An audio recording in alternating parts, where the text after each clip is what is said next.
तो जब भी हम चैट करते हैं, किसी को ईमेल भेजते हैं, तो कभी आपने रुक के ये सोचा है कि एक मैसेज जो आपके डिवाइस से निकला वो और कितने डिवाइस से होके गुजरता है? ऑफ कोर्स एक आपका डिवाइस और एक आपने जिसको मैसेज भेजा है उनके डिवाइस में वो मैसेज जाएगा, लेकिन रास्ते में और कितने डिवाइसेस यूज होते हैं वो आपको नहीं पता। तो दो मशीन के बीच में कम्युनिकेशन के लिए डजन्स ऑफ कंप्यूटर यूज होते हैं। अगर आप एक डेफिनेशन से देखो तो दुनिया के सारे कंप्यूटर्स को जोड़ दो तो इंटरनेट बन जाता है। पर इतने सारे कंप्यूटर्स कैसे जुड़ जाते हैं और ये नेटवर्क बनता कैसे है, जानेंगे इस वीडियो में। So hello everyone and welcome to Apna College. और आज के इस वीडियो में हम एक बहुत ही इंटरेस्टिंग टॉपिक के बारे में डिस्कस करने वाले हैं, जो कि है हाउ डज इंटरनेट वर्क्स। क्योंकि आज के जमाने में इंटरनेट के बिना रहना इज क्लोज टू इम्पॉसिबल। सोच कर देखो यार, एक दिन बिना इंटरनेट के कैसा होगा, जब आप बिना यूट्यूब और इंस्टा के या ये जो इतनी सारी सर्विसेज हैं हमारी, वो सब बंद हो जाएगी। और अभी तो यार पेंडेमिक चल रहा है, तो ऐसे में यार हमारी जितनी भी क्लासेस है वो भी ऑनलाइन है, तो हमारी इंटरनेट पे डिपेंडेंसी बहुत ही ज्यादा बढ़ चुकी है।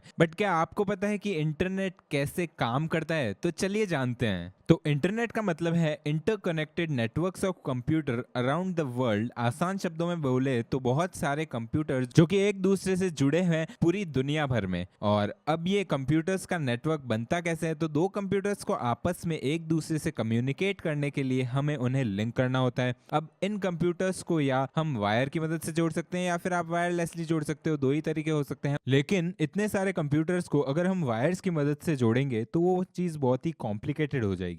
मान लो हमें 10 कंप्यूटर्स कनेक्ट करने हैं तो हमें 45 केबल्स चाहिएगी, 9 केबल पर computer, which is a lot यार। तो इस कम्प्लेक्सिटी को दूर करने के लिए हम यूज करते हैं राउटर्स का। और राउटर इज लाइक छोटू सा कंप्यूटर जिसका सिर्फ एक काम है, जैसे कि रेलवे स्टेशन का सिग्नल आर नहीं होता जो कि ट्रेन को सिग्नल देता है कि आगे जाना है या नहीं जाना है, हरी बत्ती लाल बत्ती, वो चीज। अब राउटर का भी सिमिलर काम है, वो एक मैसेज का ध्यान रखता है कि वो जिस डायरेक्शन में जाना चाहिए वो उसी डायरेक्शन में जाएगा, और जिस डिवाइस तक उसे पहुंचना है वो राउटर ध्यान रखेगा कि उधर तक ही जाए, वो किसी और डिवाइसेस में नहीं राउट होएगा। लेकिन 10 कंप्यूटर्स तक आप राउटर्स रख सकते हो, बट उससे भी ज्यादा अगर हमारे कंप्यूटर्स हो, जैसे कि मान लो अगर हम इंटरनेट की बात करें तो यहाँ 1000 100 मिलियंस ऑफ कंप्यूटर्स है। तो इनको कनेक्ट करने के लिए आप एक राउटर से काम नहीं चला सकते हो। बट जैसा कि मैंने कहा कि router is just like a computer, तो आप एक राउटर को दूसरे राउटर से कनेक्ट कर सकते हो और फिर हम इनफाइनाइट कनेक्शंस कर सकते हैं, क्योंकि आप एक राउटर को दूसरे से और दूसरे को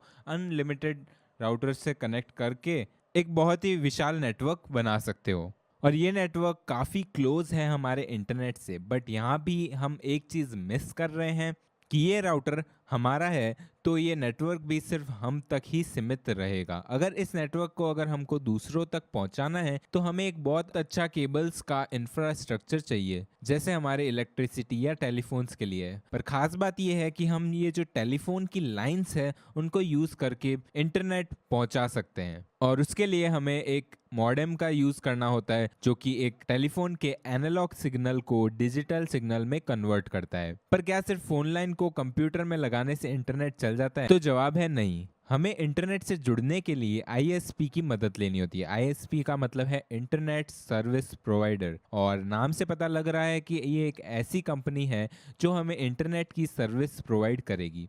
एग्जाम्पल के लिए आप ले सकते हो जैसे कि बीएसएनएल, जियो, एयरटेल, ये सारी एक आईएसपी है। यानी इनके पास एक ऐसा राउटर है जो दूसरे आईएसपीज के राउटर से कनेक्टेड है, और वो पूरी दुनिया में ऐसे अलग अलग आईएसपी के राउटर से कनेक्टेड है, जो कि एक बड़ा इंफ्रास्ट्रक्चर बन के इंटरनेट बन जाता है। लेकिन अब भी एक बहुत बड़ा सवाल आता है कि मान लो आप ये जो यूट्यूब चला रहे हो तो इसका डेटा आ कहाँ से रहा है? तो ये वीडियो हमने यूट्यूब पर अपलोड करी थी, और जैसे ही हमने इसको यूट्यूब पे अपलोड किया तो ये किसी डेटा सेंटर में जाके स्टोर हो गई। अब ये डेटा सेंटर कहाँ है? तो बेसिकली यार यूट्यूब के तो बहुत सारे डेटा सेंटर है, पर अभी हम एग्जांपल लेते हैं कि हमारा डेटा सेंटर है मान लो मुंबई के अंदर। तो मुंबई के अंदर किसी सर्वर में हमारा ये जो डेटा है वो जाके स्टोर हो चुका है, और ये सर्वर किसी डेटा सेंटर में पड़ा होगा, और वो जो डेटा सेंटर है वो कनेक्टेड होगा किसी ना किसी आईएसपी के साथ में, ठीक है।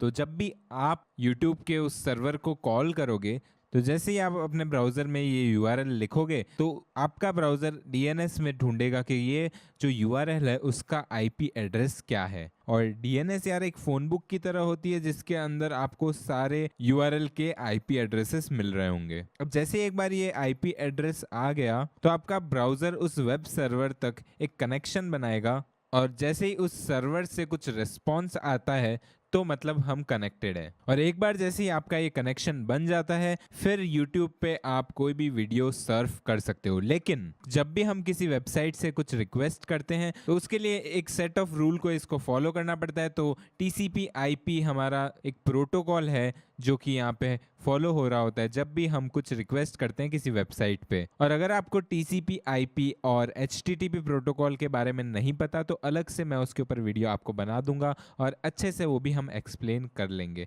ठीक है ना। अभी के लिए आप इतना समझ सकते हो कि हर रिक्वेस्ट जो कि हमारा ब्राउजर एक सर्वर तक भेजता है उसका जो रेस्पॉन्स है वो छोटे छोटे टुकड़ों में चॉप होके यहाँ पे हमारे पास आ रहा होगा। वो पूरी एक फॉर्म में कभी नहीं होता है। जैसे कि मान लो आप एक वीडियो देख रहे हो तो वीडियो के अंदर क्या होता है ना, बहुत सारी फ्रेम्स होती है। तो वो सारी फ्रेम्स एक एक छोटे छोटे पैकेट्स ऑफ डेटा के अंदर यहाँ पे बाइनरी बिट्स ऑफ डेटा हमारा वेब सर्वर से आ रहा होगा। अब बाद में ये जो पैकेट है पूरा डेटा का वो एक साथ जब आ जाता है तो फिर से वो रीअसेंबल होके हमारे कंप्यूटर में हमें दिखने लग जाता है।